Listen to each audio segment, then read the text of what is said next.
Prime Minister, it's good to see you, and I wish I could reciprocate the hospitality you gave me when I visited Ottawa as Vice President in 2016. The sooner we get this pandemic under control, the better, and I look forward to seeing you in person in the future. As you know, to state the obvious, we had a private talk about this a little while ago. The United States has no closer friend than Canada.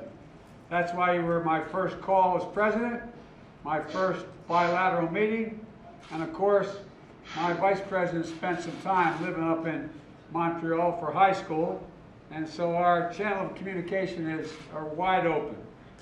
As you know, we have a robust agenda today, and we're all best served when the United States and Canada work together and lead together in close coordination on a full range of issues we're going to discuss. COVID-19, economic recovery, climate change, refugees and migration, fighting for our democratic values on a global stage, and strengthening our own democracies at home. We spoke about this at the G7, but it's worth saying again. I believe the leaders of the major democracies, as leaders of the major democracies, we have a responsibility to prove that democracy can still deliver for our people. There are a lot of leaders around the world who are trying to make the argument autocracy works better. Empowering the full participation of our people, expanding opportunity and equity for everybody, ensuring the benefits of growth are shared broadly. That's how we're going to win the battle for the future. So thank you again, Mr. Prime Minister, for your partnership and your enduring commitment to the U.S.-China U.S.-Canadian relationship. We're going to talk about China, and I'm looking forward to a very productive discussion. The floor is yours, Mr. Prime Minister. Thank you very much, Mr. President. It's so good to see you, Joe, and it's such a great opportunity for us to sit down and talk not just about this extraordinary friendship between our two countries, but all the work we have to do together to get through COVID, but also to keep making sure we're pulling our weight around the world and making the world a better and safe place for everyone, not just with this pandemic, but with everything else as well. It's a real pleasure to be able to see you today alongside Vice President Harris. I'm glad to be joined here by our Deputy Prime Minister, Chrystia Freeland, and our Foreign Minister, Mark Garneau, whose birthday it is today, so it's a special celebration for him.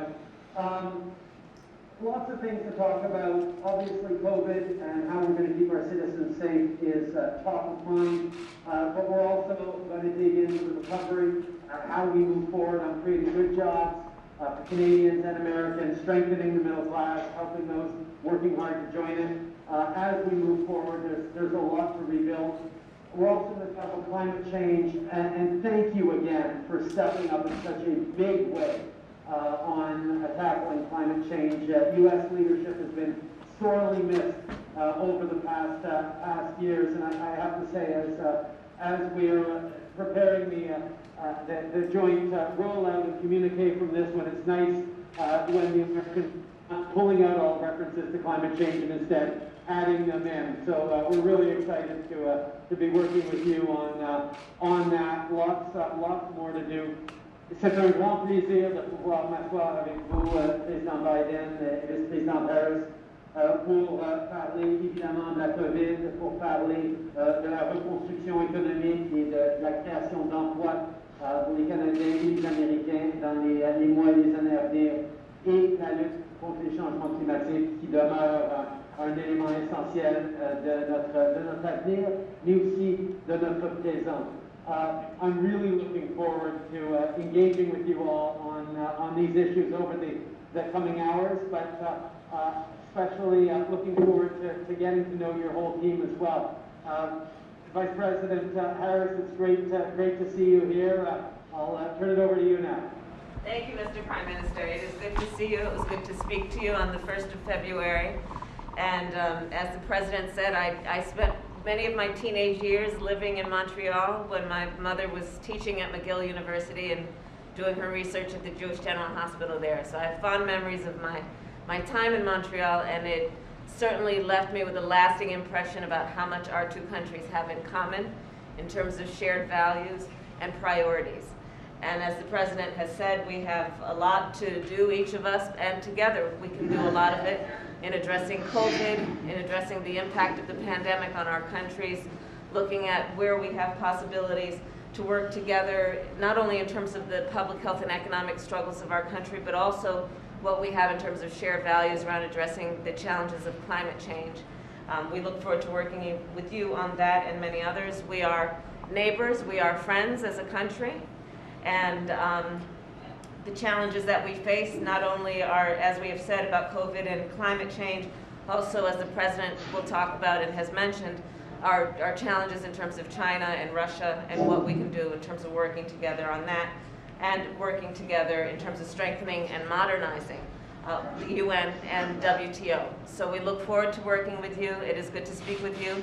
And I'll now turn it over to Deputy Prime Minister Freeland, and I look forward to hearing from you. Thank you.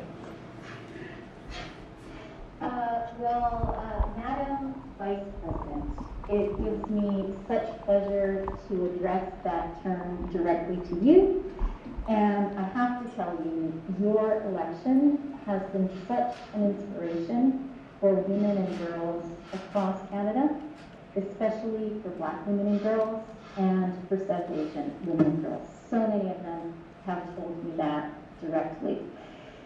I am so looking forward to working with you in your administration on conquering COVID, on working together to be sure our economies can come roaring back.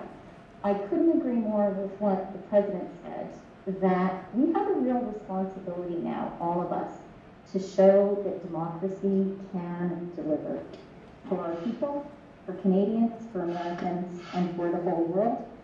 And with the friendship of everyone in this room and that virtual room, I am pretty confident we're going to do it. Madame Vice-Présidente, que ce soit votre tante à Mississauga ou vos amis anciens à Montréal, tous les Canadiens sont si fiers de vous. Et quand le COVID-19 nous le permettra, ce sera un grand plaisir pour moi de vous accueillir encore une fois au Canada. J'ai lu votre autobiographie excellente et je dois dire une chose. Et c'est que je suis aussi une anglophone et je suis d'accord avec vous que c'est difficile d'apprendre le français, mais ça vaut la peine. Bienvenue, Madame la Vice-Présidente. Madam Vice President, we are very proud of you and all women and girls in Canada are very proud of you, of course, and I do hope that once COVID is over, we'll be able to meet in person. And indeed, French, I am myself an English speaker, and French is a difficult language to learn, but I do believe that it is well worth it. Moi aussi. Merci beaucoup. Well, before we go on, I want to make sure you know Anthony Blinken, our Secretary of State, sitting here, right? And the fellow down here on the right-hand side is a guy named Jake Sullivan. He's the National Security Advisor. And the National Security Council's Senior Director for Western Hemisphere, Juan Gonzalez, who usually speaks Spanish to me, which I struggle with as well.